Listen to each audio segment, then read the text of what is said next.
Howdy, YouTube neighbors. I just want to go on a quick rant, because if I don't do it now, it's going to be in a later video where it honestly doesn't belong. So, my daughter wants to make a Tinkaton deck. Of course she does. Tinkaton is both hers and my favorite new Pokemon in Generation 9. So, I started building it. But as I did, and I took a closer look at the cards, I started having big problems. Tinkaton EX is a Steel and Fairy type. I get that fairies are no longer a type in the TCG, which is a shame because I absolutely loved my Mega Gardevoir deck back in the day.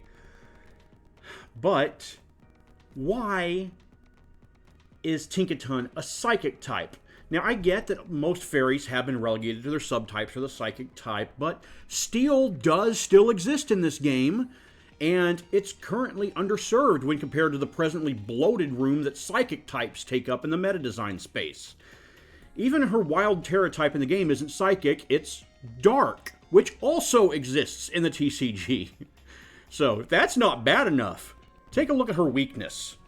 So, fairies are, in general, weak to Steel, so those with no knowledge of Scarlet and Violet, or fairies in general, that seems fine.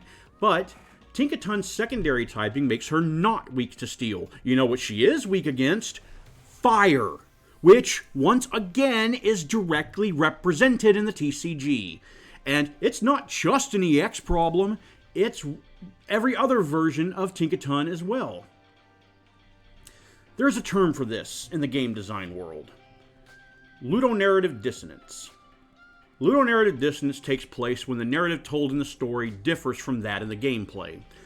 So my first introduction to Pokemon was actually back in 1999, in the first release of the TCG, when we'd play some games between rounds at Magic the Gathering tournaments. At this point, I think only Blue and Red had been released in America, so both were kind of still in their infancy in the Native American consciousness. But I have to believe that I am the rare case, and that most players come into the card game having played the video game first. So to these people, particularly younger children, it creates that dissonance and negative play experience when the mechanics of the game don't match the mechanics of the property it's based on. There's simply no excuse for this, and it's bad game design. Well, rant over. Thank you for your ear, YouTube. I really appreciate it.